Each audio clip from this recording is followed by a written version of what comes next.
बोल आपके साथ मैं हूं अंजना ओम कश्यप। कल, आज और कल भी आर्यन के बेल पर सुनवाई हुई, आज भी हुई और कल भी होगी। उम्मीद है कि अदालत कल कुछ फैसला सुनाएगा। हम हल्ला बोल करेंगे, लेकिन उससे पहले इस वक्त की बड़ी खबर के साथ शुरुआत कर रहे हैं। आर्यन खान केस में जमानत याचिका पर सुनवाई टल गई है। आज अरबाज मर्चेंट के वकील अमित देसाई ने कोर्ट के सामने दलीलें रखी। अमित देसाई के बाद मुनमुन धमेचा के वकील ने दलीलें रखी। इसके बाद जज ने एनसीबी के वकील से पूछा कि आप कितना समय लेंगे, तो वकील ने कहा कि दूसरों ने आधा घंटा बोलकर 2 घंटा का वक्त लिया है, मैं तो कम से कम 1 घंटा जरूर लूंगा। इस पर कोर्ट ने कहा कि ठीक है, फिर हम कल सुनवाई को पूरा करेंगे और फिर मामले की सुनवाई कल 2:30 बजे तक के लिए टाल दी गई है। आपको बता दें, इससे पहले बीते दिन ही आर्यन खान की तरफ से मुकुल रोहतगी ने दलीलें रखी थी। आज अमित देसाई ने दलीलें रखी अरबाज मर्चेंट की तरफ से और मधु धमेचा की भी वकील। ये तीनों जो मित्र मंडल है, जिन्हें गिरफ्तार किया गया, हिरासत में लिया गया, उनके वकीलों ने दलीलें दे दी। अब एनसीबी को अपनी दलीलें देनी है, जिसके बाद जमानत पर हाईकोर्ट का फैसला आएगा। लेकिन मामला कल तक के लिए टल गया है। हमारे साथ कई खास मेहमान जुड़ेंगे, लेकिन उससे पहले हम आपको दिखा देना चाहते हैं कि आज आर्यन केस में सुनवाई के दौरान अरबाज मर्चेंट के वकील अमित देसाई ने क्या क्या दलीलें रखी। अमित देसाई ने मामले को लेकर एनसीबी पर कई सवाल खड़े किए हैं। अरबाज मर्चेंट के वकील ने कहा कि आरोपियों के बीच कोई व्हाट्सएप चैट नहीं है, फिर भी साजिश की बातें की जा रही हैं। जो बड़ी बात आज कही है अमित देसाई ने, 2 आरोपियों के पास से 11 ग्राम चरस बरामद हुआ है, लेकिन रिमांड कॉपी में 21 ग्राम लिखा गया है। इसके अलावा अमित देसाई ने दलीलें दी है कि साजिश की बात की जा रही है, लेकिन 3 लोग जब एक दूसरे को जानते ही नहीं तो साजिश कैसे होगी। अब हम आपको दिखाते हैं कोर्ट में क्या क्या दलीलें रखी गई हैं। एनसीबी के वकील, जो शुरू से सेशंस कोर्ट में भी कहते रहे इंटरनेशनल रैकेट का आरोप, आर्यन के वकील ने कहा कोई ठोस सबूत अभी तक नहीं मिला है। एनसीबी के वकील ने सबूत से छेड़छाड़ की बात की। आर्यन के वकील ने कहा आरोपियों से कोई संबंध नहीं है, कोई भी व्हाट्सएप चैट आर्यन खान, अरबाज मर्चेंट और मधु धमेचा के बीच में नहीं है। आर्यन के वकील कह रहे ड्रग्स ही नहीं मिला, ठोस सबूत नहीं मिला है, तो फिर आखिर ये क्यों किया जा रहा है। सबूत से छेड़छाड़ का खतरा एनसीबी के वकील बार बार सेशंस कोर्ट में भी कहते रहे, जो वो कल भी कहेंगे। आरोपियों से संबंध को ही सीधे तौर पर मुकुल रोहतगी ने, जो आर्यन के वकील थे, उन्होंने नकारा है। अमित देसाई ने आज यही कहा है।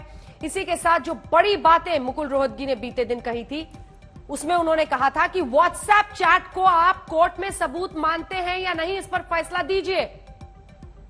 यह सबसे बड़ी दलील थी। जो सबसे बड़ी दलील मुकुल रोहतगी की तरफ से दी गई थी वो यही थी कि व्हाट्सएप चैट को कोर्ट मानेगा या नहीं मानेगा, ये आप बताइए।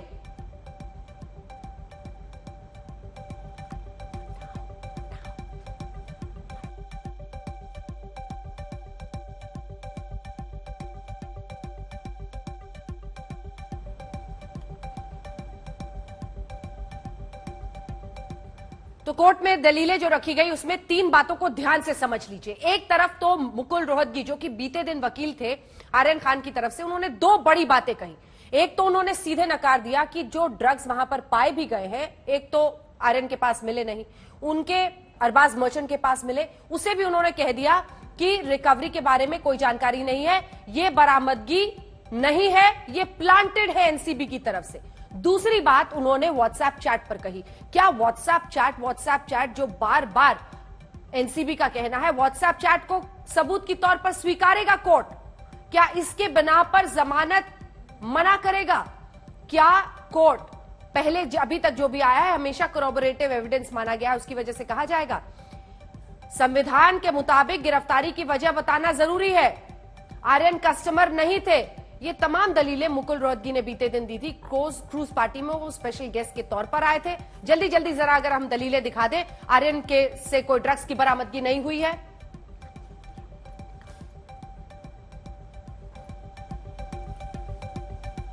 चलिए हम आपको अब सुनाते हैं।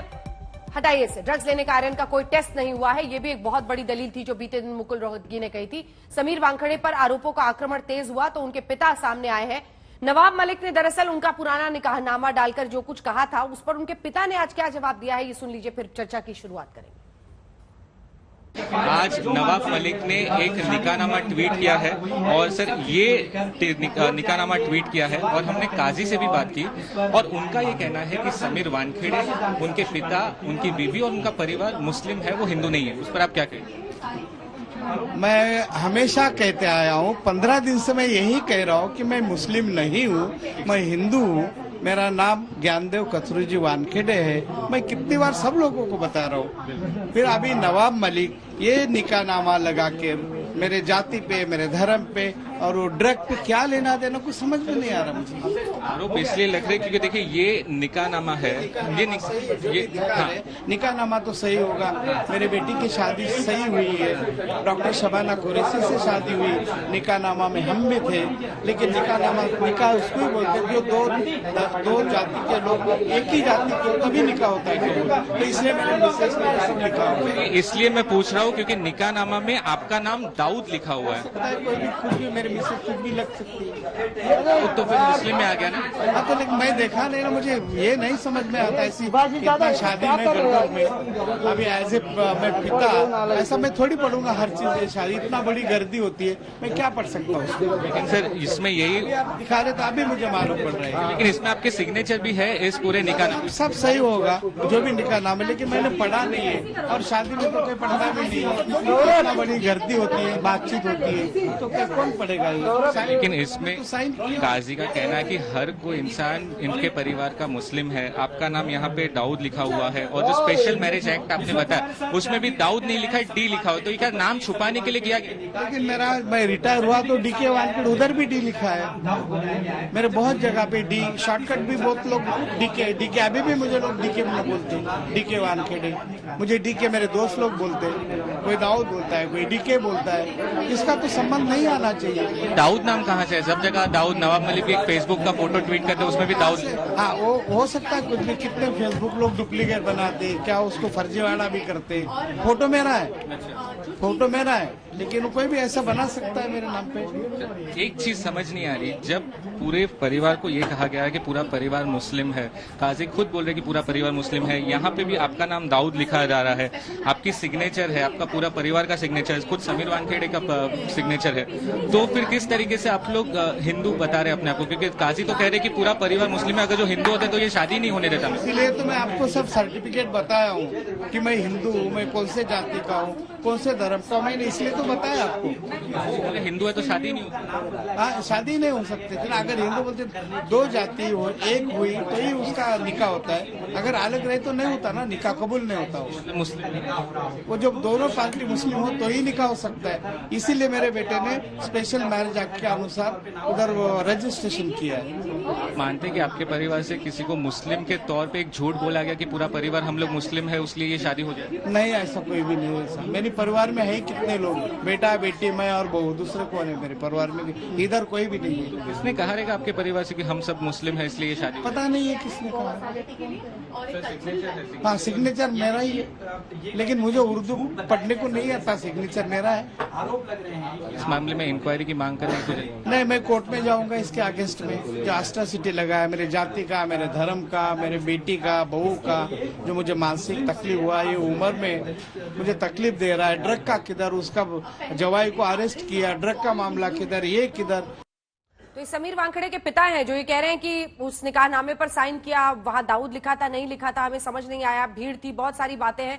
लेकिन सवाल यह है कि एक तरफ ड्रग्स का मामला चल रहा है और उस तरफ धर्म के अखाड़े पर एक अलग जंग नवाब मलिक महाराष्ट्र सरकार के मंत्री ने छेड़ दी है। प्रियंका चतुर्वेदी हमारे साथ राज्यसभा सांसद शिवसेना की जुड़ रही हैं, उज्जवल निकम साहब स्पेशल पब्लिक प्रोसिक्यूटर हमारे साथ जुड़ रहे हैं, राजीव पांडे जी प्रवक्ता बीजेपी के, एंड्रिया डिसूजा एक्टर और activist, Munish Bhalla farmer NCB officer हमारे साथ जुड़ रहे हैं। प्रियंका जी, मैं आपके साथ शुरुआत करना चाहती हूं क्योंकि देखिए ये केस एक तरफ कोर्ट में चल रहा है, एक ट्विटर पर अलग मामला खोला हुआ है नवाब मलिक ने। ये समझ नहीं आ रहा कि उनके मुस्लिम क्रेडेंशियल्स या धर्म को लेकर पूरी ये जो जंग वो छेड़ रहे हैं, इससे क्या वो साबित करना चाह रहे हैं?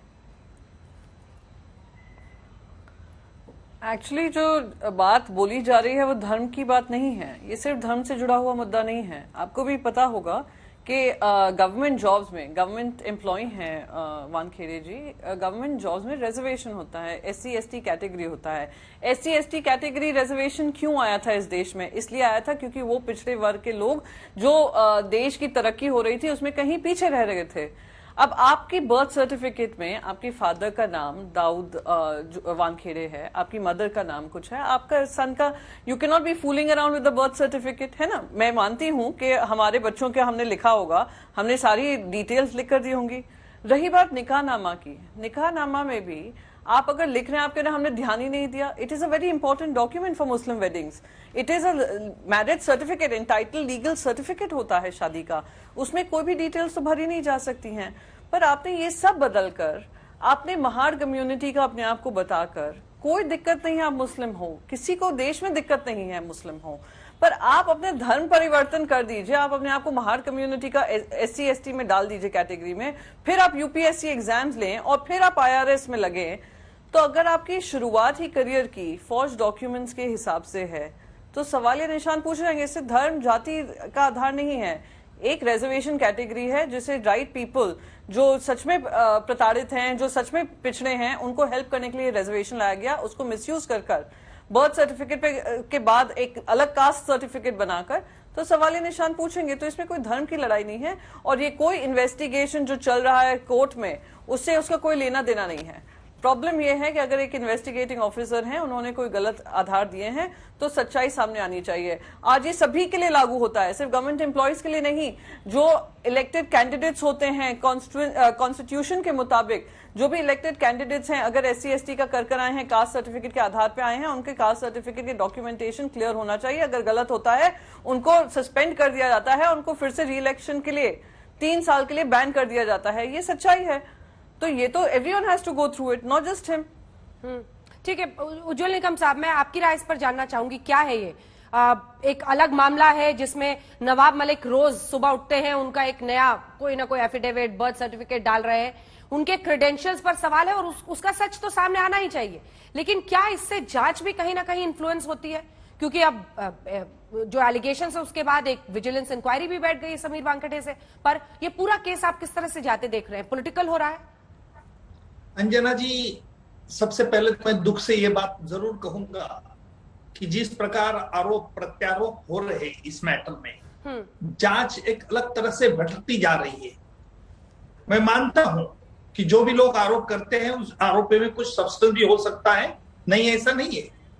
लेकिन सवाल ये है, अगर आरोप हो रहे हैं तो आरोप के लिए कौन सा प्रॉपर ये होगा, फोरम होगा कि जिसमें रेक्टिफाई किया जाता है, जिसमें ग्रीवेंस मान सकते हैं। क्या मीडिया यही एक दरिया है? देखिए, ये जांच इससे जरूर प्रभावित होता है।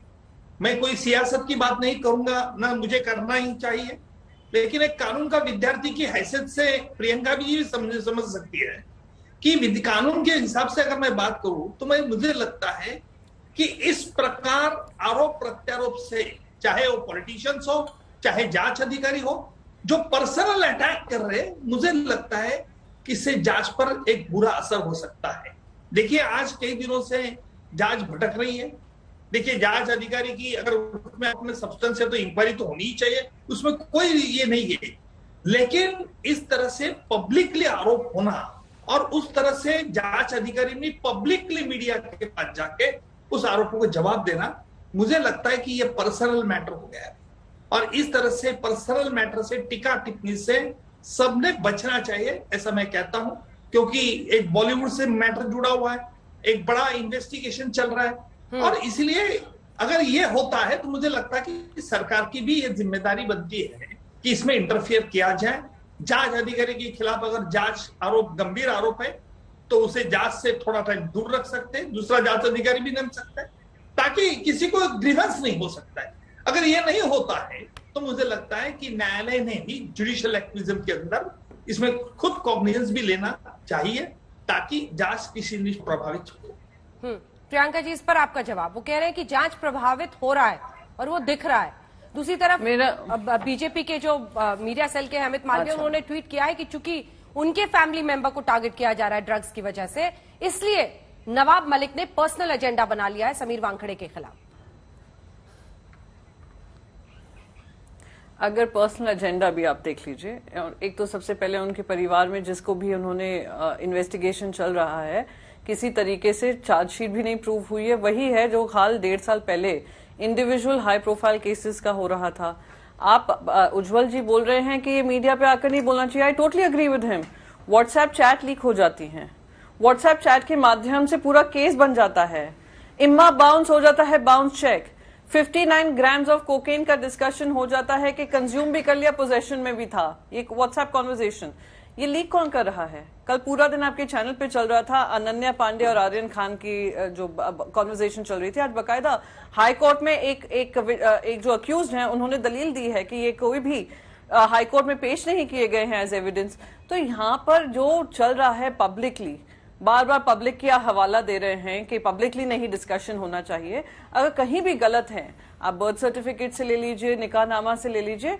आई थिंक समीर वानखेड़े पे एनसीबी ने खुद ने एक जांच बिठाई है, और अगर उनकी फैमिली के साथ कोई डेफेमेशन हो रहा है, कोई गलत झूठे आरोप लग रहे हैं, बकायदा उनको कोर्ट में जाना चाहिए और सुओ मोटो इस पे कार्रवाई भी होनी चाहिए।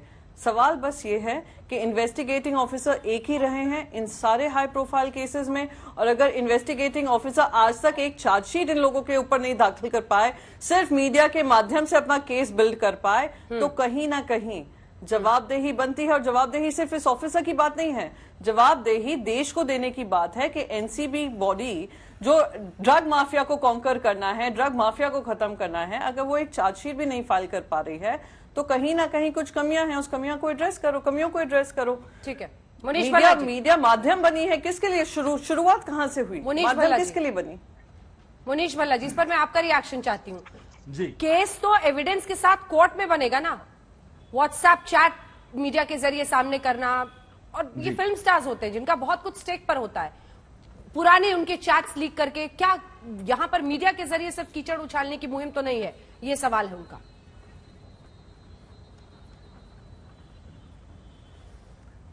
अंजना जी देखिए, ये जो आपके चैनल से भी दिख रहा है कि व्हाट्सएप चैट्स कुछ लीक हो गई हैं। अब ये लीक हुई हैं, किसने कराई हैं, क्या है, वो तो एक विषय अलग है पूरा। ठीक है, कोई ऑफिसर लीक करता है नहीं करता, वो एक अलग विषय है। विजिलेंस का एक पूरी टीम जो है इन ऑफिसर्स की इंक्वायरी कर रही है, स्पेशली जो चीफ इन्वेस्टिगेटिंग ऑफिसर है उनकी, तो वो तो एक अलग जांच का विषय है पूरा। ठीक है, मुझे जो फील हो रहा है, मैं काफी दिन से हर एक चैनल पे देखता हूं, बोलता भी हूं, पर मुझे अब ये फील हो रहा है कि ये बहुत कॉम्प्लेक्स सिचुएशन हो गई, ये बहुत ऑड सिचुएशन है। 3 चीजें मेरे को लग रही है, 3 या 4 चीजें। एक, पहले तो एक एक्स एनसीबी ऑफिसर होने के जो मुझे ये बहुत दुखद लगता है कि जिस तरह से पर्सनल अटैक्स हो रहे हैं फैमिली पे। ठीक है, at the same time the functioning of NCB पे भी आज एक मैं कहूंगा कि definitely there is a damage on the image of the NCB. मैं आज बड़ा खुल के बोलूंगा इस पे कि जिस तरह से हो रहा है, जिस तरह से इन्वेस्टिगेशन भी हो रही है, उसमें भी कहीं ना कहीं जो अभी इतनी बातें आ रही हैं बाहर कि शायद विटनेस की जो बात करें, अभी कोर्ट में तो भले उसको साइड पे रख दिया, एक विटनेस का एंगल है, एक विजिलेंस का एंगल है, एक पर्सनल अटैक्स का एंगल है, आपका स्मॉल क्वांटिटी का एंगल है, बहुत से एंगल्स हैं। कहीं ना कहीं डिपार्टमेंट की इमेज डैमेज हुई है, उसमें कोई डाउट नहीं है। कहीं ना कहीं इसके अंदर there is more than what we can see to the eye. कोई पीछे का एक बात और ऐसा अलग सी चल रही है जो हमें समझ नहीं आ रही कि क्या पॉलिटिकल रीजन है, क्या उसके पीछे कारण है, कि कितना प्रेशर क्यों बिल्टअप किया जा रहा है, और क्या इस पूरे केस की इन्वेस्टिगेशन या ऐसे बहुत से केसेस जो इन्वेस्टिगेट हो रहे हैं उनको डीरेल करने के लिए तो ये नहीं हो रहा। क्योंकि आप देखिए, कोई एक केस तो इन्वेस्टिगेट नहीं हो रहा होगा, बहुत से केस पैरेलली इन्वेस्टिगेट होते हैं, बहुत से ऑफिसर इन्वॉल्व हैं, हर एक लेवल पे ऑफिसर्स हैं। तो कहीं ना कहीं मुझे ये फील होता है कि कोई डीरेल भी हो रहे हैं केसेस। नेचुरली अगर कोई पब्लिक प्रेशर में या पॉलिटिकल प्रेशर में या पर्सनल प्रेशर में कोई है तो वो परफॉर्म भी नहीं कर पाएगा, वो ऑफिसर परफॉर्म नहीं कर पाएगा, वो सारा दिन अपना आपको डिफेंड ही करता रहेगा। तो विजिलेंस एंगल से अगर कोई इंक्वायरी बाहर इमीडिएटली निकलती है और अगर लगता है कि ऑफिसर को इससे थोड़ा सा साइड पे रखना चाहिए, तो उसमें कुछ गलत नहीं है, वो करना भी चाहिए, मुझे ऐसा लगता है। बट इसमें ईगो भी नहीं आनी चाहिए, मुझे अब ये फील होता है, ईगो भी नहीं आनी चाहिए। तो मेन तो इन्वेस्टिगेशन डिटेल नहीं होनी चाहिए, एनसीबी की एक इमेज का भी सवाल है और क्लैरिटी पब्लिक तक आनी चाहिए। जहां तक मीडिया ट्रायल्स का सवाल है या मीडिया में बहुत सी चीजें बात कर रहे हैं सब लोग, उससे भी बचना चाहिए। ये काम ऑफिसर्स का भी नहीं है मीडिया में आना, और अगर कोई आप पे एलिगेशन लगाता है तो ठीक है, आप उसको अलग से डील कर सकते हैं, पर मीडिया में आना मेरे हिसाब से ठीक नहीं है। मीडिया में चेहरा करना अपना ठीक नहीं है। ये मेरी पर्सनल व्यूज हैं। जहां तक हाईकोर्ट का सवाल है, अभी हम देखेंगे कल क्या होगा। ये तो बहुत ज्यादा लंबी चर्चाएं चल रही हैं उसमें, बहुत से एंगल्स हैं, मैं उस पर कमेंट नहीं करूंगा।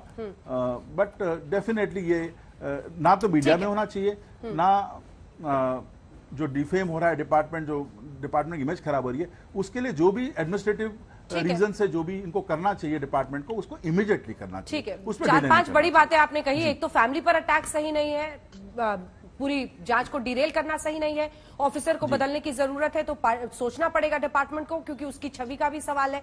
राजीव पांडे जी, सवाल यह है कि शुरू से आरोप यही लग रहा है कि एनसीबी बीजेपी के साथ मिलकर काम कर रही है, जिसकी वजह से इस तरह की परिस्थितियां बनी है। अब गोसावी की वो सेल्फी नहीं आती सर, तो इतना बड़ा बवंडर भी नहीं बचता, वहीं से पूरी कड़ियां जुड़ती चली गई। मिस्टर पांडे। अंजना जी, अभी उज्जवल निकम साहब जो हमारे सीनियर हैं वकालत में, और जो मनीष भल्ला जी ने जो कहा कि इस ऑफिसर को हटा देना चाहिए, मुझे लगता है कि जो माफिया लोग हैं, अगर इनको अभी हटाया गया तो लगेगा कि देखिए हमारे प्रेशर के कारण से इनको हटाया गया। अगर समीर वानखेड़े के खिलाफ कोई सबूत लेकर के नवाब मलिक साहब आए, पांडे जी कौन माफिया लोग? माफिया मैं बता रहा हूँ, जो लोग जो देश में जो ड्रग्स का कारोबार करते हैं, मैं उनकी बात कर रहा हूँ, ये माफिया ही है ना। आप मुझे मेरी इतने देर के बाद मुझे बोलने के लिए दे रहे हैं, तो 2 मिनट विदाउट इंटरप्शन बोलने दीजिए। बड़ा ही सीरियस सब्जेक्ट। बोलिए गुस्सा मत कीजिए। तो पहली बात, अभी प्रियंका चतुर्वेदी जी ने कहा कि चार्जशीट नहीं हुआ। अरे आप इतने बड़े चैनल पे बैठे हैं, चार्जशीट हुआ है उनके बेटे पर, 8 महीने जेल रहे हैं। अगर किसी एक्यूज पर चार्जशीट नहीं होता है तो मैक्सिमम 6 महीने में भी टेरर चार्जेस में भी बेल हो जाता है, डिफॉल्ट बेल बोलते हैं उसको। तो पहले ये झूठ मत बोलिए कि नवाब मलिक के बेटे पे चार्जशीट, दामाद पे चार्जशीट नहीं हुई, उस पर चार्जशीट हुई है, केस चलेगी। और बेल मिल जाने से कोई आदमी बरी नहीं होता है। उज्जवल निकम साहब यहाँ है, कई डिबेट में हम साथ बैठे हैं, वो बता देंगे आपको। दूसरी बात बार बार आ रही है कि समीर वानखेड़े की जाति क्या है, धर्म क्या है। यसुदास का एक जजमेंट है।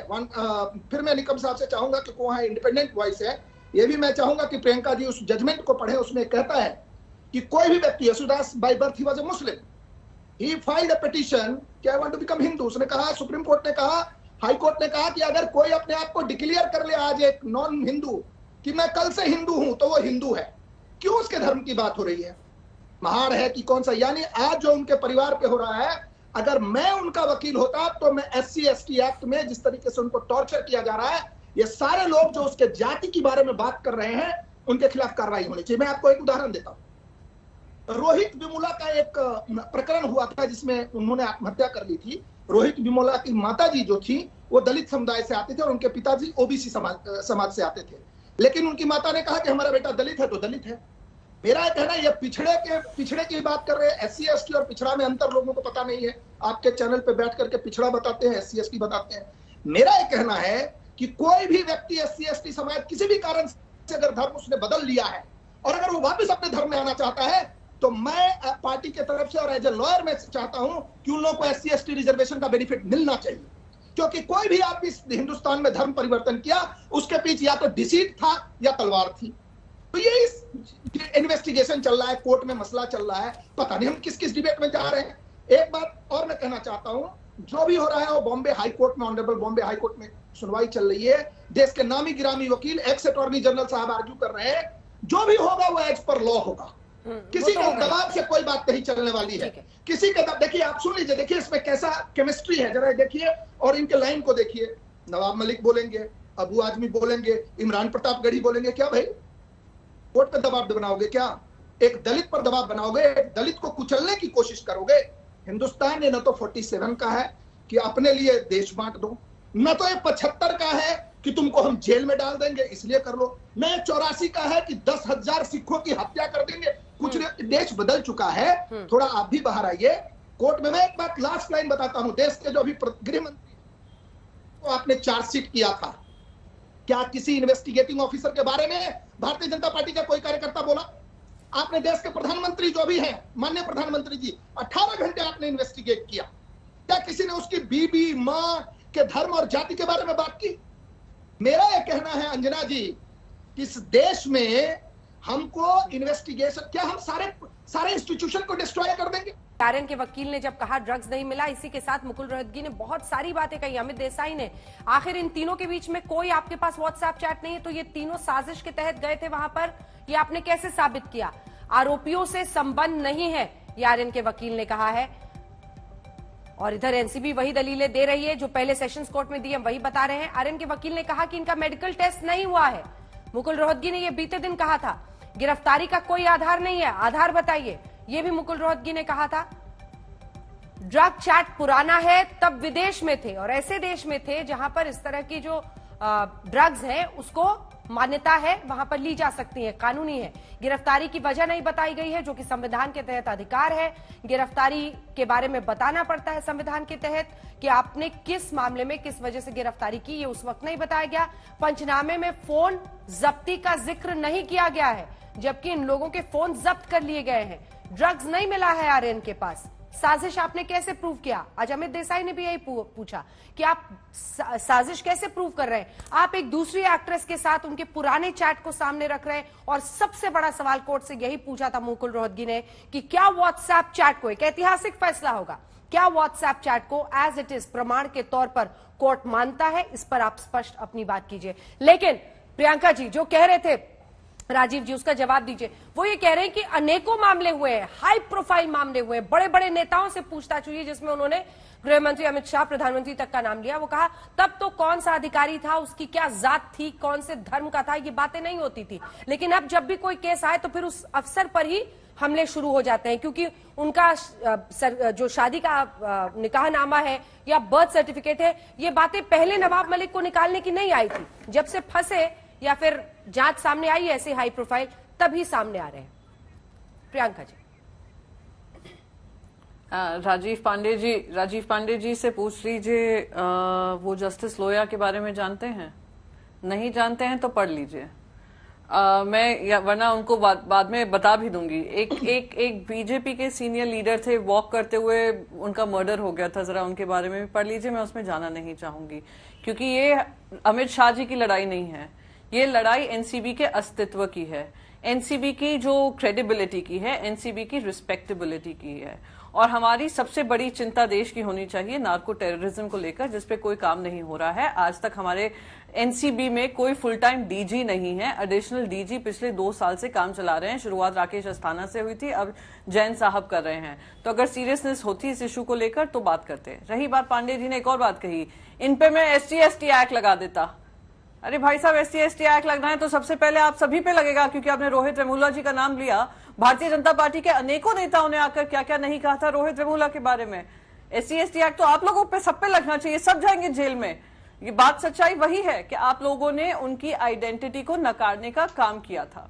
अब रही बात तीसरी, कहीं भी तथ्य गलत हों, जो नवाब मलिक जी ने खुद ने कल आपके शो टेलीविजन चैनल पे आकर, इंग्लिश टेलीविजन चैनल पे आकर कहा, कोई भी उनने तथ्य अगर पेश किए हों, गलत हों, तो वो इस्तीफा देने को तैयार है, वो कोर्ट ऑफ लॉ फेस करने को तैयार है। उन्होंने सेक्शन भी बताई, धाराएं भी बताई, 499, 500 हैं, वो लगा दें। और इंस्टेड, और सबसे इंपॉर्टेंट बात, मैं तो कहूंगी कि भारतीय जनता पार्टी के प्रवक्ताओं को रोज ले आया करिए समीर वानखेड़े का डिफेंस करने के लिए। आप उनकी सिस्टर को लेकर आ रही हैं, भाई फादर को लेकर आ रही हैं, उनकी वाइफ को लेकर आ रही हैं। इससे अच्छा काम तो बीजेपी के प्रवक्ता कर रहे हैं उनके लिए। तो बीजेपी के प्रवक्ता करते रहे, और जो भी हमें जवाब चाहिए वो जवाब, क्योंकि वो गवर्नमेंट एम्प्लॉय अंडर एनसीबी हैं, एनसीबी जवाब देगी। रही बात जो इन्वेस्टिगेशन चल रहा है, इन्वेस्टिगेशन करप्शन के मामले पे चल रहा है, ना कि उनके जो फ्रॉड्यूलेंट डॉक्यूमेंट्स हैं उनके बारे में। मैं चाहूंगी कि एनसीबी उस पे भी इन्वेस्टिगेशन शुरू करे।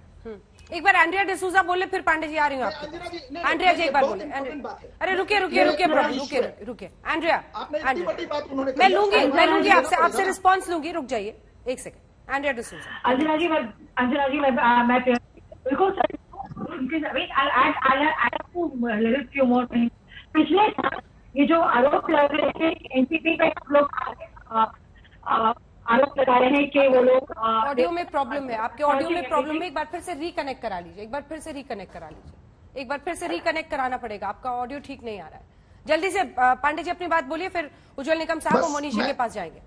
बस 30 सेकंड प्रियंका जी के मेमोरी पर मैं कहता हूं, सुप्रीम कोर्ट ने 2018 में 11 जुलाई 2018 को जस्टिस लोया के केस में जो फाइनल अपील है, बहुत बारे लोग गए, वो राहुल गांधी को कोई काम नहीं था उस समय, अभी भी नहीं है, तो बहुत बारे लोग दौड़ भागा करते थे। सुप्रीम कोर्ट ने टर्न डाउन कर दिया। सुप्रीम कोर्ट से बड़े हैं प्रियंका चतुर्वेदी जी, तो मुझे नहीं पता।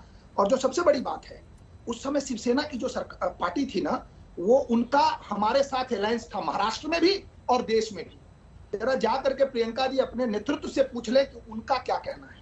मैं जस्टिस लोया की बात पर आगे नहीं बोलूंगा, क्योंकि सुप्रीम कोर्ट के ऊपर तो मैं किसी को मानता नहीं, तो किसी आदमी का क्या जवाब देना। अब आता हूं, उन्होंने कहा है कि एक मिनिस्टर की हत्या हो गई थी, उसमें मेरे हिसाब से 2-3 लोगों को कन्विक्शन हुआ है, मुझे नाम याद नहीं, कोई ऐसे ही मोहम्मद करके था जिन लोगों को कन्विक्शन हुआ है। आप अपने बैक टीम को पूछ लीजिए कि उस मर्डर केस में जो बीजेपी के मंत्री की जो हत्या हुई थी उसमें लोग जेल में हैं। जो मेरे पास है, क्योंकि अभी मैं वो तैयारी करके तो आया नहीं था, लेकिन 2-3 लोग थे, वो मोहम्मद कोई सलीम फलीम का आदमी था जिन्होंने हत्या की और वो जेल में है। मेरा ये कहना है अंजना जी, प्रियंका जी क्या बात कर रही है? लोया की केस पे इस्तीफा क्यों नहीं दे दिया इन लोगों ने? सरकार क्यों नहीं छोड़ दी उस समय देवेंद्र फडणवीस जी की और मोदी जी की सरकार सेंटर से? 2018 की बात को, अभी लोया की बात को ला रहे। देखिए, बात केवल इतना है, देश में सरकार आएगी जाएगी, पार्टी रहेगी नहीं रहेगी। मैंने पूरे डिबेट में एक बार भी नहीं कहा कि आर्यन खान के केस का, I am a practising lawyer in supreme court of India, मुझे पता है उसका मेरिट केस है, वो supreme court, high court, session court वो देखेगी। मेरा कहना है कि एक कैबिनेट मिनिस्टर जिसका अपना कन्फ्लिक्ट ऑफ इंटरेस्ट है, इसका बेटा 8 महीना जेल रह के आया गांजे के केस में, उस आदमी को ये ठीक लगता है क्या? मैं तो आपका कमेंट उज्ज्वल निकम साहब करूंगा जी। उज्ज्वल निकम साहब, इस पर आपका कमेंट। अंजना जी, जहां भी आपके डिबेट के पार्टिसिपेंट ने जो भी बात कह रहे हैं, बहुत पॉलिटिकल सियासत की बात हो रही है, उसमें मैं नहीं गिरना चाहता हूं। लेकिन एक बात जरूर कहना चाहता हूं कि जो आजकल मैं देख रहा हूं, और शायद राजू जी भी मान लेंगे, प्रियंका जी कहेंगे, और भल्ला जी आप भी एक भूतपूर्व अधिकारी हैं, तो आपको तो इस बात का जरूर पता है कि जिस प्रकार सेंसिटिव इन्वेस्टिगेशन चलता है, उसके इनपुट्स, डिटेल्स बाहर कैसे लीक होते हैं, नंबर 1। नंबर दूसरा, एक बात है, कानून यह कहता है कि पंच विटनेस लेना है तो रिस्पेक्टेबल ऑफ दैट लोकेलिटी चाहिए। ऐसी कौन सी मुसीबत गिरी थी कि जिस प्रकार पंच विटनेस आरोपियों को अपने साथ में लेके आते हैं और इस प्रकार एक कॉमन मैन के मन में एक शक पैदा होता है। Justice not only to be done but appears to have been done, ये हमारा कहना है कानून का विद्यार्थी के। और इसीलिए जो सावधान की इन्वेस्टिगेटिंग एजेंसी ने बरतनी चाहिए थी, वो भी नहीं बरती जा रही। जी, आप सभी का बहुत धन्यवाद। वक्त हमें इतने की इजाजत देता है, लेकिन आपको बता दें कल फिर सुनवाई होगी और उसके बाद ही तय होगा जमानत मिलेगी या नहीं शाहरुख खान के बेटे आर्यन खान को। फिलहाल तो ये कीचड़ और ये पूरा का पूरा जिस तरह से मामला बढ़ता चला जा रहा है, सीधा मामला और बहस आधी समीर वानखेड़े और उनके ऊपर लगे आरोपों पर हो जाती है।